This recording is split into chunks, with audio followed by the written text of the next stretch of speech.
Uma comprinha a mais, uma conta inesperada, um aumento na mensalidade da escola das crianças e aí você já começa o mês com saldo negativo, né? Gastar mais do que se ganha é hábito de muitos brasileiros. E muitas vezes, para não ficar inadimplente, a saída é recorrer a empréstimos. No início pode até ser um alívio, mas sem qualquer tipo de planejamento, isso pode render uma grande dor de cabeça.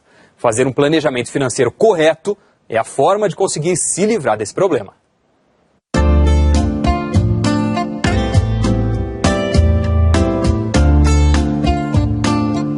A dona Elvira não tem filhos, mora com o marido, numa casa própria, ou seja, não paga aluguel. Ela tem gato, cachorro, passarinho, mas de qualquer forma, os gastos da família não são nada exorbitantes. As principais despesas são com alimentação, remédio, com as contas do dia a dia. Ainda assim, teve um mês em que ela não conseguiu quitar todas as obrigações. A gerente do banco dela percebeu e ofereceu um empréstimo. A princípio, no curto prazo, parecia um bom negócio, né, dona Elvira? Muito interessante. No momento, total. E aí depois, quantos empréstimos a senhora conseguiu? Mais 2 em seguida. Porque um para cobrir o outro, e aí virou uma bola de neve. Quando que a senhora percebeu que virou um problema? No terceiro empréstimo, que eu não estava mais conseguindo quitar as parcelas dos demais, dos anteriores. Dona Elvira tentou resolver o problema diretamente com as empresas, mas não conseguiu. O segundo passo foi procurar o PROCON. Fez um curso de educação financeira e a entidade ajudou na negociação com os credores. A senhora tinha uma dívida em torno de R$7 mil, com os juros ela subia para quase R$16 mil. A senhora ofereceu pagar os 7 mil, mas eles aceitaram por R$4.691.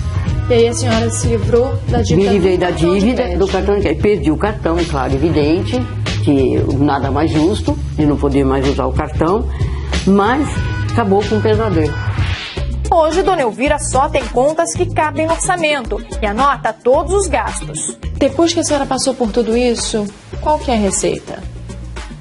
Então, marca tudo, você não gastar nada além do que você tem condição. Você recebe 10, você só pode gastar 9.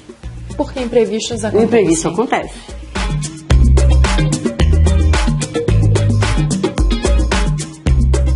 É verdade. E para falar sobre planejamento financeiro pessoal, a gente recebe aqui no estúdio do Conta Corrente o professor de finanças da FGV, Sami Dana. Bem-vindo ao Conta mais uma vez, Sami.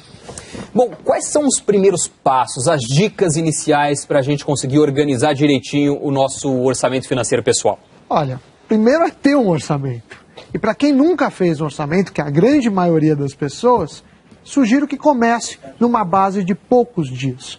Por exemplo, um orçamento semanal, porque deixar tudo para o final do mês pode ficar complicado e a pessoa perder a memória.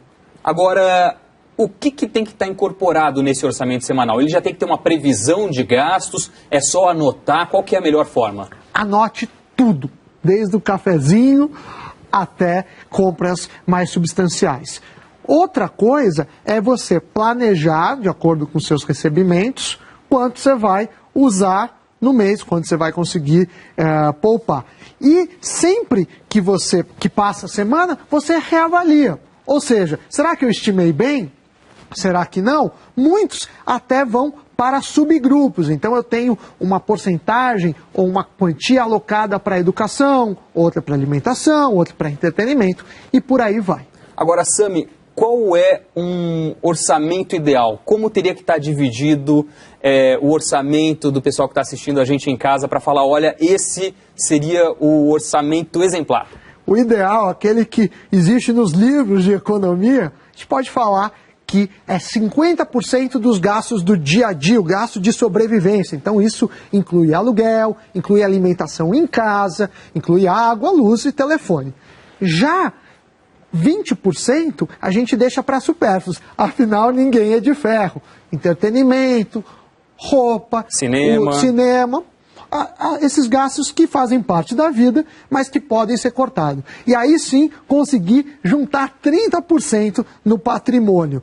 Então pode ser por várias formas de poupança, né? Poupança no sentido do verbo e não no sentido do produto financeiro. Mas vale lembrar que isso varia muito de pessoa para pessoa, depende da fase da vida que você está. Você acabou de entrar no mercado de trabalho, é mais difícil. Você teve filho, também é mais difícil. Mas como meta, vale a pena ficar com esses números. Perfeito. 20% supérfluos, 30% investimentos, 50% para as necessidades de sobrevivência do dia a dia. Exatamente, o desafio está lançado. É verdade, Sami. E o Sami preparou algumas dicas para organizar melhor a sua vida financeira. Vamos ver. Em primeiro lugar, crie metas para cada prazo. Curto, médio e longo. Só não vale estabelecer a meta e não cumprir. Outro ponto importante é tenha sempre em mente que toda escolha é uma renúncia. Para comprar algo, você precisa abrir mão de outra coisa.